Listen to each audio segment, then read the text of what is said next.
O Davi Luiz está sempre com um problema físico, né? Isso aí tem se tornado constância. Tanto é que isso faz com que o Flamengo tente, ao término dessa temporada, uma rescisão amigável com o Davi Luiz, que tem contrato até dezembro de 2024. Dito isso... Salve, salve, nação! Vamos embora com mais um vídeo aí, né, sobre o nosso Flamengo. Flamengo em preparação para poder enfrentar o Internacional, né, no sábado. O último jogo do Flamengo no Maracanã, antes do Maracanã ser fechado, né, para a reparação do gramado, vamos dizer assim, né. E ainda tem a situação do Pedro, né. Zenit deve oferecer 25 milhões ao Flamengo e vamos ver se o Flamengo aceita ou não, né. O Vini Casagrande trouxe uma notícia aqui detalhada sobre essa situação do Pedro e Zenit Flamengo, se o Flamengo vai aceitar ou não, né? Então vamos embora com mais um vídeo, vai deixando seu like e tamo junto. Um meio de semana sem o Flamengo jogar é complicado, muito complicado. Vai deixando seu like e tamo junto aí. Grande, fala desse Flamengo aí, essa expectativa do Davi Luiz e tudo que envolve essa preparação. Bom, vamos lá. Sobre Davi Luiz, eu até estava conversando com o Pedrosa aqui em off, enquanto a gente viu o VT, e o bom VT inclusive, o Davi Luiz está sempre com um problema físico, né? Isso aí tem se tornado constância.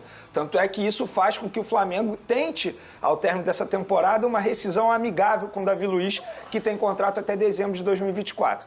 Dito isso, o Davi Luiz vai retornar contra o Internacional. Eu acredito que ele pode retornar até como titular, porque o Sampaoli gosta bastante do zagueiro, o que eu acho um erro. Para mim, hoje, a dupla titular do Flamengo é Fabrício Bruno e Léo Pereira. E aí eu só faria uma mudança, coisa que eu falei ontem, na lateral esquerda voltaria com o Ayrton Lucas. Mas sobre a preparação, nenhum problema, né? Varela é a única ausência aí, vai demorar a retornar aos gramados por conta de um problema no joelho. Mas o Varela, sejamos francos, é muito pouco utilizado pelo técnico Sampaoli, então nem faz tanta falta assim. Acho que o Flamengo tem a obrigação de vencer o Internacional, embora eu tenha assistido o Internacional ontem pela Libertadores, eu acredito até que o Colorado chegue com o time reserva nesse final de semana diante do Flamengo, e o Flamengo tem que vencer. Eu sei que o título está muito distante, será muito difícil alcançar o Botafogo, mas eu acho que a partir do momento que o Flamengo, esses jogadores entram em campo diante de mais 60 mil torcedores, eles precisam honrar essa camisa pesada que é do Flamengo. Então, diante do Internacional, acredito que o Flamengo tem essa obrigação de vencer e tem boas chances de fazer um bom jogo.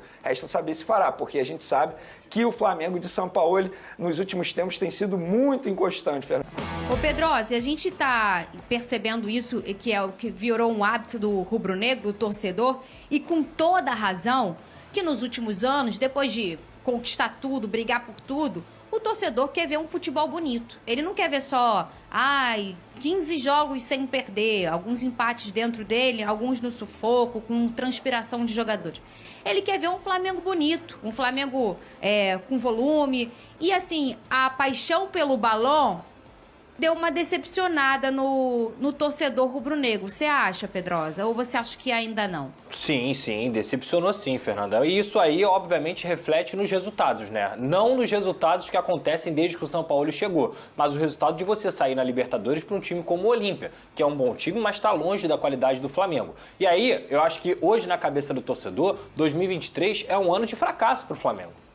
Tudo que aconteceu nessa temporada, as perdas de finais, nem conseguir chegar à final do Mundial, Campeonato Brasileiro, título completamente distante com a campanha do Botafogo. O que pensa o torcedor do Flamengo hoje na minha cabeça?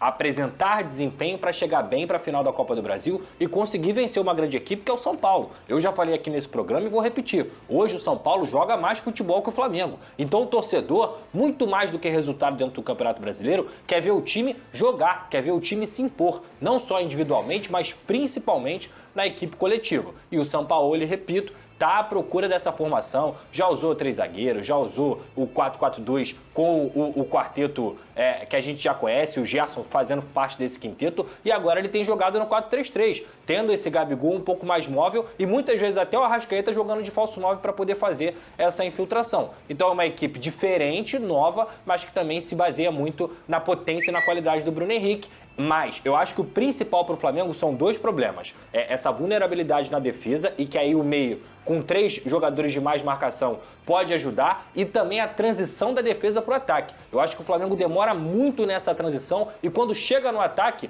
já está a defesa adversária, seja lá qual for o adversário, bem montado. Então a característica individual desses jogadores, ela acaba não conseguindo se sobressair. Eu acho que o São Paulo tem que melhorar nessa transição da defesa para o ataque e também nessa proteção quando perde a bola bola, o famoso sem bola. Vene Casagrande, eu queria saber sobre o Pedro, é drone seu, me conta tudo. Vamos lá, o Pedro é um jogador que, desde quando levou aquele soco na cara do preparador físico Pablo Fernandes, está extremamente infeliz de trabalhar no Flamengo. Inclusive, ele tem o desejo de deixar o Flamengo já nessa janela de transferência. A questão é, ele acabou de renovar o contrato dele, vai até 2027, ganhou uma boa valorização salarial. O Flamengo vai liberar facilmente? É claro que não. O Zenit da Rússia é um clube que tem interesse no Pedro, assinou com uma proposta aí de 25 milhões de euros, que se a gente for fazer na cotação de hoje dá 135 milhões de reais, muita gente vai falar, nossa, é muita grana, então o Flamengo vai aceitar. Não, o Flamengo não aceitaria essa proposta, mesmo que chegasse de maneira oficial ao Flamengo, algo que não aconteceu até o exato momento. O que está acontecendo, Fernanda Maia? Os empresários do Pedro, que sabem que o Pedro está infeliz, que deseja deixar o Flamengo, estão trabalhando aí no mercado de transferência em busca de propostas. O Zenit vai fazer a proposta ao Flamengo? A tendência é que sim. O Flamengo vai aceitar por esse valor? Não. Segundo pessoas me relataram no Flamengo, a ideia é manter esse atual elenco até o fim da temporada e só negociar jogador se for por multa rescisória. Ou seja, para tirar o Pedro aí, o clube vai ter que investir mais de 40 milhões de euros. Quem vai pagar 40 milhões de euros para tirar o Pedro hoje do Flamengo? Ninguém. É um baita jogador? É sim. É jogador de seleção brasileira? Sim. Só que assim, gente, sejamos francos, não vale 40 milhões de euros. E o Flamengo não pretende liberar o atacante Pedro. Então vai ser uma queda de braço. De um lado, os representantes do Pedro tentando tirar o jogador do Flamengo já nessa janela de transferência. Do outro lado, a diretoria, que tem um contrato assinado pelo próprio jogador e disse já, olha, a gente só vende se for pela multa rescisória. E aí fica nessa queda de braço. Resta saber quem ganhará ao fim dessa janela de transferência. Lembrando que muitos clubes têm até setembro para poder contratar jogadores aqui do futebol brasileiro. Olha só, vamos de enquete, Venê? Tá aí na tela, atrás da Rússia em contratar o Pedro, o Flamengo deveria. Vamos lá. Negociar o Pedro, só sai se pagar a multa ou manter o jogador, vota lá, @SBTRio é o nosso Twitter, @SBTRio oficial. É uma opinião assim que está indo diferente de muita gente, porque pelo que eu acompanhei nas redes sociais, muitos torcedores do Flamengo são contra a venda do jogador. Eu penso ao contrário. É um jogador que está extremamente infeliz. Dá para ver isso no dia a dia do Pedro, nos jogos que ele entra. Ele não está feliz, ele não está contente. A gente está falando de um jogador que, de fato, vale muita grana, é um baita ativo para o Flamengo. Só que a tendência é esse ativo ficar desvalorizado, porque o São Paulo não utiliza mais o Pedro. Vocês podem perceber, em determinado momento, ele prefere botar o Arrascaeta de falso 9 ou até mesmo o Bruno Henrique mais centralizado a colocar o Pedro em campo. Na última partida ele entrou aos 37 minutos do segundo tempo. Eu estou pensando lá na frente já. Se é para negociar, que negocie logo agora, porque a tendência é o Pedro ficar ainda mais valorizado. Eu não vejo o Pedro sendo convocado para a seleção brasileira, ele não está desempenhando para isso. Então eu acho que chegou um determinado momento que tem que encerrar o ciclo. O Pedro está infeliz, deixa ele voar, vai voar e faz uma boa venda. Eu acho 25 milhões de euros uma baita venda para um jogador que hoje é considerado reserva e que é pouco utilizado pelo técnico do Flamengo, que no caso é o Jorge Sampaoli. Então é isso aí, nação, mais um vídeo aí, né? Essa situação aí do Pedro no Flamengo é uma situação meio complicada, né? De dizer, a multa rescisória de Pedro no Flamengo é uma multa alta, bastante alta. Dificilmente algum clube do mundo vai chegar aqui e pagar essa multa, dificilmente isso vai acontecer. Eu concordo que o Pedro tá muito infeliz no Flamengo, não tá desempenhando bom futebol. Tá na última opção de São Paulo para o ataque ali no setor de centroavante. O Vene Casagrande citou até alguns exemplos ali.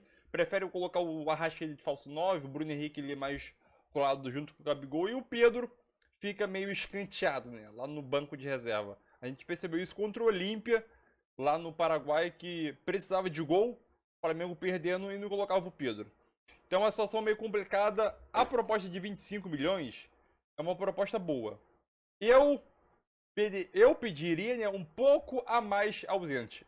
A partir de 30, eu já negociaria o Pedro, sinceramente. Ou deixa o Pedro e troca de treinador, ou é mais fácil trocar de treinador do que vender o jogador, né? Entendeu? Mas aquilo, será que o São Paulo vai continuar pro ano que vem? Se continuar, vende o Pedro. Se não continuar, mantém o Pedro, né? Obviamente que a gente não sabe o que vai acontecer no final do ano. Se São Paulo vai ficar ou não, mas possivelmente, né? Espero que o São Paulo não fique para a temporada que vem e o Pedro continue no Flamengo e o próximo técnico consiga utilizar bastante, né, o Pedro. Sobre a situação do Davi Luiz, que o Vene Casagrande disse que o Flamengo quer rescindir o contrato com o Davi Luiz, né? Ótimo, ótimo. E o Davi Luiz sendo titular desse time é sacanagem. Muita sacanagem o Davi Luiz sendo titular desse time. Não tá tendo futebol para ser titular, né? Dupla de zaga é Fabrício Bruno e Léo Pereira. Nada além disso. Para mim, essa é a dupla do Flamengo para o restante da temporada. Davi Luiz, banco, já não joga bola, o Flamengo já tem tempo já, né? Sinceramente. Mas é isso aí, deixa a tua opinião. Venderia o Pedro ou não? E o Davi Luiz? O Davi Luiz, acho que a resposta de todo mundo é unânime, né? Todo mundo não quer o Davi Luiz no Flamengo. Simplesmente isso, né? Eu acho, né? Tamo junto, é nóis.